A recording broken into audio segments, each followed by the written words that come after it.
प्रकाश का प्रकीर्णन, the process, प्रक्रिया। प्रकाश जब वातावरण से गुजरता है तो वह गैस के अणुओं, पानी की छोटी बूंदों और धूल जैसे छोटे कणों से मिलता है। ये कण प्रकाश को उसके सीधे मार्ग से विचलित करते हैं। इस घटना को प्रकीर्णन कहते हैं। प्रकीर्णन की मात्रा प्रकाश की तरंगदैर्घ्य और कणों के आकार पर निर्भर करती है। द टिंडल इफेक्ट, टिंडल प्रभाव, यह एक विशेष प्रकार का प्रकीर्णन है जहां प्रकाश को लाइट या बारीक निलंबन में कणों द्वारा बिखेरा जाता है। धूल भरे कमरे या धुएं के वातावरण से गुजरने वाली प्रकाश की किरण का दिखना इसका एक उदाहरण है। आकाश का नीला रंग हवा के अणुओं द्वारा छोटी तरंगदैर्घ्य नीली रोशनी के प्रकीर्णन के कारण दिखाई देता है। सूर्यास्त लाल दिखाई देता है क्योंकि सूर्य का प्रकाश वातावरण में लंबी दूरी तय करता है तो नीली रोशनी बिखर जाती है और लंबी तरंगदैर्घ्य लाल और नारंगी हमारी आंखों तक पहुंचती है। प्रैक्टिकल एग्जांपल्स, व्यावहारिक उदाहरण, दिन में आकाश का नीला रंग, सूर्योदय और सूर्यास्त के लाल रंग, कोहरे में कार की हेडलाइट की दृश्यता। 2. फॉर्मेशन ऑफ शैडोज, छाया का निर्माण, द कॉन्सेप्ट, संकल्पना। जब कोई अपारदर्शी वस्तु प्रकाश के मार्ग को अवरुद्ध करती है तो छाया बनती है। वस्तु के पीछे का क्षेत्र कम या बिना प्रकाश के अंधेरा हो जाता है। छाया का आकार वस्तु के आकार से संबंधित होता है। अम्ब्रा एंड पेनम्ब्रा, उपछाया और प्रछाया। उपछाया छाया का सबसे गहरा भाग है जहां प्रकाश पूरी तरह से अवरुद्ध होता है। प्रछाया छाया का हल्का बाहरी क्षेत्र है जहां कुछ प्रकाश अभी भी मौजूद होता है। 3. इक्लिप्सेस, ग्रहण, सोलर इक्लिप्स, सूर्य ग्रहण। जब चंद्रमा सूर्य और पृथ्वी के बीच से गुजरता है तो सूर्य का प्रकाश अवरुद्ध हो जाता है। सूर्य ग्रहण पूर्ण, आंशिक या वलयाकार हो सकता है जो सूर्य, चंद्रमा और पृथ्वी के समरेखण पर निर्भर करता है। लूनर इक्लिप्स, चंद्र ग्रहण। जब पृथ्वी सूर्य और चंद्रमा के बीच से गुजरती है तो पृथ्वी की छाया चंद्रमा पर पड़ती है। इससे चंद्रमा धुंधला या लाल दिखाई देता है। 4. जीरो शैडो डे, शून्य छाया दिवस, द फिनोमेनन, घटना। पृथ्वी पर कुछ स्थानों पर, विशेष रूप से उष्णकटिबंधीय क्षेत्रों में, विशिष्ट दिनों में दोपहर में सूर्य सीधे सिर के ऊपर होता है। इस समय ऊर्ध्वाधर वस्तुओं की छाया नहीं पड़ती है। ऐसा इसलिए होता है क्योंकि सूर्य की किरणें पृथ्वी की सतह पर लंबवत होती हैं। 5. जनरल इफेक्ट्स ऑफ लाइट, प्रकाश के सामान्य प्रभाव, इल्यूमिनेशन, प्रदीपन। प्रकाश हमें वस्तुओं को प्रकाशित करके देखने में सक्षम बनाता है। फोटोसिंथेसिस, प्रकाश संश्लेषण। पौधों को प्रकाश संश्लेषण के माध्यम से भोजन बनाने के लिए प्रकाश आवश्यक है। विजन, दृष्टि। हमारी आंखें हमारे आसपास की दुनिया को देखने के लिए प्रकाश पर निर्भर करती हैं। पॉइंट सोर्स ऑफ लाइट, बिंदु प्रकाश स्रोत। डेफिनेशन, परिभाषा।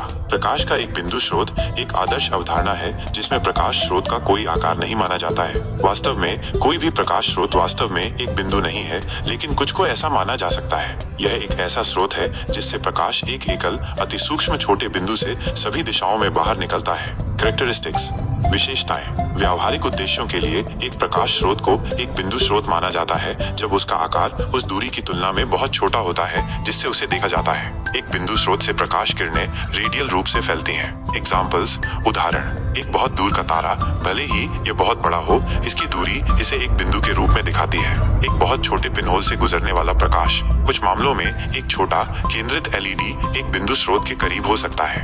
एक्सटेंडेड सोर्स ऑफ लाइट, विस्तारित प्रकाश स्रोत। डेफिनेशन, परिभाषा। प्रकाश के एक विस्तारित स्रोत का एक मापने योग्य आकार होता है। प्रकाश स्रोत की सतह पर कई बिंदुओं से उत्पन्न होता है। कैरेक्टरिस्टिक्स, विशेषताएं। एक विस्तारित स्रोत से प्रकाश किरणें समानांतर, फैलती या दोनों का संयोजन हो सकती हैं। एक विस्तारित स्रोत द्वारा डाली गई छाया में एक उपछाया, एक धुंधला किनारा होता है। एग्जाम्पल्स, उदाहरण, एक फ्लोरोसेंट ट्यूब लाइट, एक सामान्य लाइट बल्ब। सूर्य जब पृथ्वी पर डाली गई छाया पर विचार करते हैं। की डिफरेंसेस, मुख्य अंतर।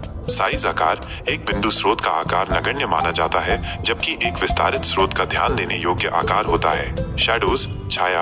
बिंदु स्रोत तेज विशिष्ट छाया उत्पन्न करते हैं जबकि विस्तारित स्रोत धुंधले किनारों, उपछाया वाली छाया उत्पन्न करते हैं। संक्षेप में, प्रकाश स्रोत को बिंदु या विस्तारित स्रोत माना जाता है या नहीं, ये संदर्भ और शामिल सापेक्ष दूरी पर निर्भर करता है।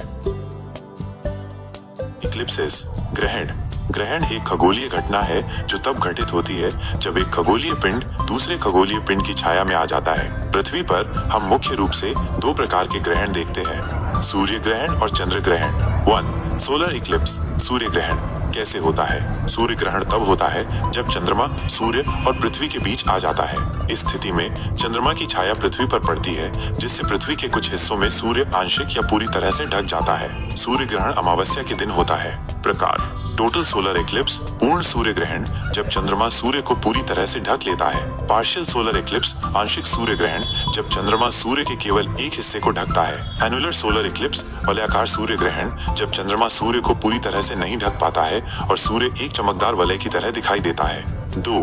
लूनर इक्लिप्स चंद्र ग्रहण कैसे होता है? चंद्र ग्रहण तब होता है जब पृथ्वी, सूर्य और चंद्रमा के बीच आ जाती है। इस स्थिति में पृथ्वी की छाया चंद्रमा पर पड़ती है, जिससे चंद्रमा आंशिक या पूरी तरह से ढक जाता है। चंद्र ग्रहण पूर्णिमा के दिन होता है। प्रकार: टोटल लूनर इक्लिप्स पूर्ण चंद्र ग्रहण, जब चंद्रमा पूरी तरह से पृथ्वी की छाया में आ जाता है और ये लाल रंग का दिखाई देता है। पार्शियल लूनर इक्लिप्स आंशिक चंद्र ग्रहण, जब चंद्रमा का केवल एक हिस्सा पृथ्वी की छाया में आता है। महत्वपूर्ण बातें: ग्रहण एक प्राकृतिक घटना है जो खगोलीय पिंडों की गति के कारण होती है। सूर्य ग्रहण को नंगी आंखों से नहीं देखना चाहिए, क्योंकि इससे आंखों को नुकसान हो सकता है। चंद्र ग्रहण को नंगी आंखों से देखा जा सकता है।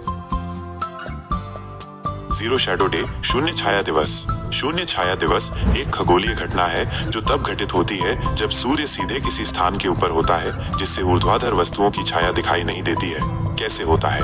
यह घटना पृथ्वी के उष्णकटिबंधीय क्षेत्रों में घटित होती है, जो कर्क रेखा और मकर रेखा के बीच स्थित है। पृथ्वी अपनी धुरी पर झुकी हुई है और सूर्य के चारों ओर अपनी कक्षा में घूमती है। इसके कारण वर्ष के दौरान विभिन्न स्थानों पर सूर्य की स्थिति बदलती रहती है। जब सूर्य किसी स्थान के अक्षांश के ठीक ऊपर होता है, तो सूर्य की किरणें ऊर्ध्वाधर वस्तुओं पर लंबवत पड़ती हैं, जिससे कोई छाया नहीं बनती है। यह घटना वर्ष में 2 बार घटित होती है, जब सूर्य उस स्थान के अक्षांश को पार करता है। शून्य छाया दिवस की तारीख उस स्थान के अक्षांश पर निर्भर करती है। महत्व: शून्य छाया दिवस पृथ्वी की धुरी के झुकाव और सूर्य के चारों ओर इसकी कक्षा को समझने में मदद करता है। यह खगोल विज्ञान के अध्ययन में एक महत्वपूर्ण घटना है। यह घटना उन स्थानों पर होती है जो कर्क रेखा और मकर रेखा के बीच स्थित है। उदाहरण: भारत में शून्य छाया दिवस बेंगलुरु, मुंबई और हैदराबाद जैसे शहरों में घटित होता है। शून्य छाया दिवस की तारीख इन शहरों के अक्षांश के आधार पर भिन्न होती है।